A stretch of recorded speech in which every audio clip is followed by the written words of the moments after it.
Hi అందరికీ good morning. ఈరోజు topic హా గుణింతం. ఇంకా గుణింతాలు అయిపోతున్నాయి. హా గుణింతం చూడండి, తెలుసు కదా. హా గుణింతానికి వెళ్ళినప్పుడు మనం ఏ గుణింతం పైన ఫస్ట్ అచ్చులు చూస్తాం, గుణిత గుర్తులు చూస్తాం, తర్వాత ఆ గుణిత గుర్తులు తీసుకొచ్చి హల్లు మీద కూర్చోబెడుతున్నాం, అంతే కదా. చూడండి, ఆ ఆ ఈ ఈ ఊ ఊ రు ఏ ఏ ఐ ఓ ఓ ఔ అం అహ తలకట్టు దీర్ఘం, గుడి గుడి దీర్ఘం, కొమ్ము కొమ్ము దీర్ఘం, వృత్తం ఏత్తం ఏత్తం దీర్ఘం, అయత్వం ఓత్వం ఓత్వం దీర్ఘం, అవత్వం సున్నా విసర్గ.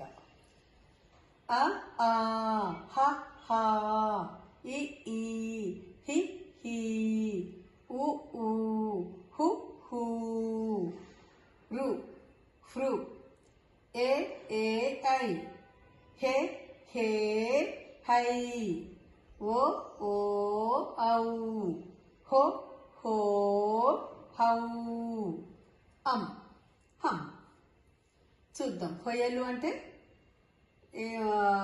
అర్థం ఏంటిది? మనం హొయలు అంటే బాగా లాడు చేయడం, అంటే గారాబం పోవడం, వయ్యారంగా తిప్పుకుంటూ గారాబాలు పోవడం. హ హరిని పూజ చేసింది, హారతిని అందరికి చూపింది, హిమబిందును పిలిచింది, హి హి అని ఇకిలించింది, హుకుం జారీ చేసింది, హూ కొడుతూ గంతులు వేసింది, హృదయం బొమ్మ గీసింది, హెలికాప్టర్ను చూసింది, హేమలత వచ్చి చేరింది, హైమావతి ఇంటికి వెళ్ళారు. ఎవరెవరు? హేమలత, హరిణి, హిమబిందు అందరు కలిసి వెళ్ళింది. హొయలు పోయారు, హోరు గాలిలో ఆడారు, హౌరా ఎంతటి అల్లరి పిల్లలు అన్నారు. హంతకుడిని చూసి జడిశారు. వాళ్ళకి అక్కడ హంతకుడు కనిపించిండు, వాళ్ళు జడిసిపోయారు. ఇది నెక్స్ట్. ఇప్పుడు మనము కథలోకి పోదాము. కథలోకి ఏం కథ చెప్పుకుంటున్నప్పుడు మనం హిరణ్యకుడిని మందరుడు అడిగింది కదా, రాజు రాజ్యంలో ఉండాలి కానీ అడవిలో ఎందుకున్నామని. అప్పుడు హిరణ్యకుడు అనే ఎలుక తన కథను చెప్పడం మొదలుపెట్టింది. మరి అడవిలో ఎందుకున్నదో మరి కథలోకి వెళ్దామా మనం? ఓకే, తెలుసుకుందాం అందరం. మందరుడు అనే తాబేలు ఎలుకని హిరణ్యకుడిని అడుగుతుంది అన్నట్టు, నువ్వు రాజు అయితే మరి అడవిలో ఎందుకున్నావు, రాజ్యంలో ఉండాలి కదా అని అన్నదానికి హిరణ్యకుడు తన కథను చెప్పనారంభిస్తున్నాడు. నేను చంపకవతి అనే పట్టణంలో ఉండేవాడిని. చాలా ఎలుకలు ఉండేవి అక్కడ. ఎలుకలతో పాటు సన్యాసులు కూడా ఉన్నారు. నేను ఒక మఠంలో ఒక సన్యాసిని, చూడాకర్ణుడు అనే సన్యాసి ఆశ్రమంలో ఉన్నా. ప్రతిరోజు ఆయన ఆహారం తిన్న తర్వాత ఉట్టి మీద పెట్టేటోడు. ఆయన వండుకోగానే నేను ఉట్టికి ఆహార పదార్థాలు తినేవాడిని. అయితే ఒకరోజు చూడాకర్ణుడి స్నేహితుడు వీణాకర్ణుడు వచ్చిండు. వచ్చి ఇంకా మాట్లాడుతుంటే చూడాకర్ణుడు ఊకే కట్టెను కిందికి నేలకు తాడాడిస్తున్నాడు, శబ్దం చేస్తూ ఉన్నాడు. అప్పుడు వీణాకర్ణుడు అడుగుతాడు అన్నట్టు, ఏమైంది నువ్వు అట్లా కట్టెను ఊకే శబ్దం చేస్తున్నావు, ఏంటి కథ అని అడుగుతాడు. అడిగితే చూడాకర్ణుడు చెప్తాడు, ఏమి లేదు, ఒక ఎలుక నన్ను బాధిస్తుంది, నేను తిని పెట్టుకున్న ఆహారాన్ని ఎప్పటిదప్పుడు అది తినేస్తుంది, నేను దాచుకున్నది, దాన్ని బెడదని ఎట్ట తప్పించుకోవాలని ఆలోచిస్తున్నా, శబ్దం చేస్తుంటే ఇంకా ఎలుక బయటికి రాదని శబ్దం చేస్తున్నా కట్టెతోని అంటాడు. అప్పుడు వీణాకర్ణుడు ఆలోచించుకుంది, ఏదో కారణం ఉండి ఉంటుంది, నాకు ఇప్పుడు ఒక కథ గుర్తుకొస్తుంది విను అని చెప్పి వీణాకర్ణుడు ఒక చిన్న విషయాన్ని చెప్తాడు. ఒక బ్రాహ్మణుని ఇంట్లో బ్రాహ్మణుడు భార్యతోటి, రేపు అమావాస్య కదా, తోటి సాటి బ్రాహ్మణులు వస్తారు, వాళ్ళకి భోజనం పెట్టాలి, వాళ్ళకి భోజనం పెడితే చాలా పుణ్యం మనకి, నువ్వేం చేస్తావు రేపు అని అడుగుతాడు. భార్య అంటది, ఏ వండి పెట్టాలి, ఇంట్లో ఏ ఉన్నాయని నేను ఏ వండాలి అని అడుగుతుంది. అయితే నువ్వు ఊకే ఇంట్లో లేవని అనకు, నాతోటి ఏది ఉంటే అది వండి పెట్టు అని చెప్పి కోపంగా వెళ్ళిపోతాడు. నీకు రాగాలు తీయడం ఎక్కువైపోయింది, రాగాలు తీయకు, ఏదో ఒకటి వండి పెట్టు అంటాడు. అప్పుడు ఏమంటది, ఏమి రాగాలు ఏమి తీయనులే, ఉండది పెడతలే ఏదో చూసి అని చెప్పి ఈమె సమాధానం ఇస్తుంది. ఇంకా ఇంట్లో ఇల్లంతా వెతికితే కొన్ని నువ్వులు కనిపిస్తాయి. సరే ఈ నువ్వులతో ఏదైనా చేసి పెడదాంలే అని చెప్పి ఆ నువ్వులను మంచిగా కడిగి దంచి ఎండబెడుతుంది.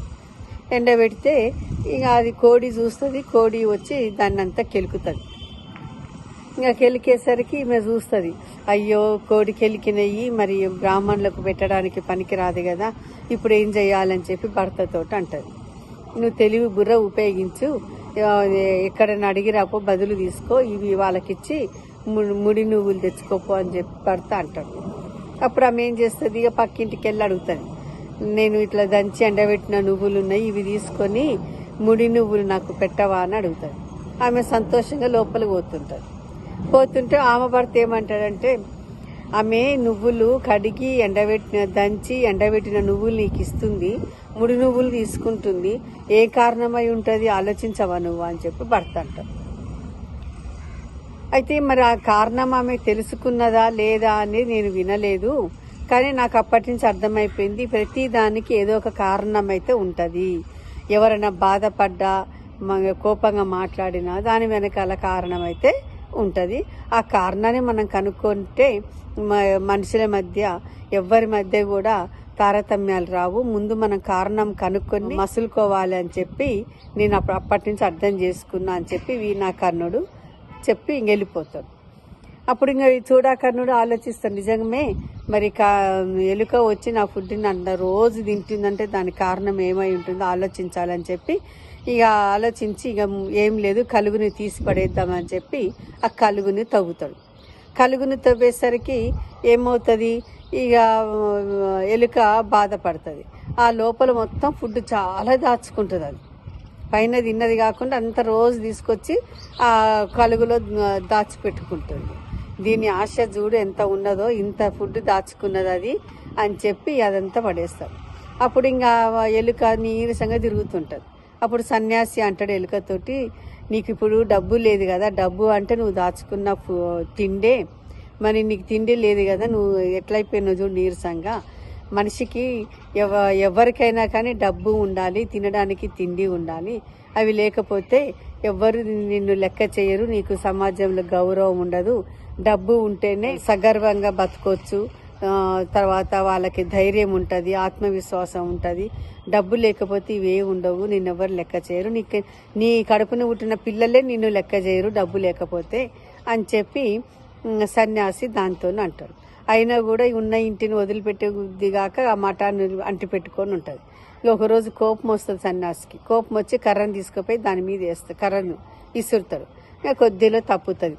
ఇంత అవమానం ఉంది, ఇక్కడ ఎందుకు ఉండాలి, గౌరవం లేని చోట, తిండి దొరకని చోట, అవమానములు మనకు ఎదురయ్యే చోట అస్సలు ఉండకూడదు అని చెప్పి బుద్ధి తెచ్చుకొని నేను అడవిలోకి వచ్చేసాను. అడవిలో నాకు దొరికింది ఏదో తింటున్నా. ఇంతలోకే లఘుపతనకుడు నాకు స్నేహితుడైండు. ఆ స్నేహితుడి ద్వారా మీరు నాకు స్నేహితులు అయ్యిండ్రు. ఇంకా ఈ ప్రపంచంలో రెండే ఆనందాలు, ఒకటి స్నేహము, మళ్ళా రెండవది కథలు, మంచి మంచి కథలు వినడంలో కూడా ఎంతో ఆనందం ఉంటుంది అని చెప్పి హిరణ్యకుడు సమాధానం చెప్తాడు. చాలా మంచిగా చెప్పినవని మందరుడు అంటాడు. తాబేలు, డబ్బు అయినా వయస్సు అయినా నదిలో ప్రవహించే కట్టెలు లాంటివి, అవి ఎప్పటికైనా పోతూనే ఉంటాయి. డబ్బు కూడబెట్టాలి కానీ అవసరానికే కూడబెట్టాలి. కొంతమంది పిసినారోళ్ళు ఎక్కువ డబ్బు కూడబెడతారు, అది దొంగల పాలవుతుంది, వాళ్ళు కూడా అనుభవించరు, వాళ్ళు తినరు, పక్కోళ్ళకి పెట్టరు. అలా డబ్బు వృధాగా దాచిపెడితే ఏమి లాభం చెప్పు. అదే కాకుండా డబ్బు ఉన్నవాడు తల్లిదండ్రులను, పేదవాళ్ళను ఎవరికో ఒకరిని కనిపెట్టుకొని కొంతనన్నా వాళ్ళు ఖర్చు చేయగలిగితే వాళ్ళ జీవితం ధన్యమైపోతుంది అని చెప్పి ఈ మందరుడు చెప్తాడు. చాలా బాగా చెప్పావు మిత్రమ్మ, నిజమే. అది డబ్బుని మన అవసరాల వరకే సంపాదించాలి కానీ ఎక్కువ కూడబెట్టి దాన్ని కాపలా గాయడానికి మనము ప్రయాసపడకూడదు అని చెప్పి ఎలుక హిరణ్యకుడు అంటాడు అన్నట్టు. అన్న తర్వాత ఇట్లా చెప్తుంటే మళ్ళా దానికి డబ్బు ఎక్కువ ఆశకు పోతే ఏమవుతుందో అనేది నేను మళ్ళా దీర్ఘరావం అనే నక్క ఎలా నాశనమైపోయాడో నేను ఆ కథను చెబుతాను, వింటారా అని మందరుడు అంటాడు. ఓ తప్పకుండా వింటాము అని చెప్పి అంటాడు. దీర్ఘరావం అనే నక్క గురించి అత్యాశకు పోతే నక్కకు ఏమైందో ఆ కథను రేపు చెప్పుకుందాము. ప్రతి ఒక్కరూ నన్ను ఛానల్ని సబ్స్క్రైబ్ చేయండి, ఆదరించండి, షేర్ చేయండి, లైక్ కొట్టండి, కామెంట్ బాక్స్ పెట్టండి ప్రతి ఒక్కరు. ఓకే, నెక్స్ట్ వీడియోలో నక్క అత్యాశకు పోతే ఏ విధంగా నష్టపోయిందనేది, దాని ప్రాణం మీదకి ఎలా వచ్చిందనేది ఆ కథను చూద్దాం. ఓకేనా, మరి డన్.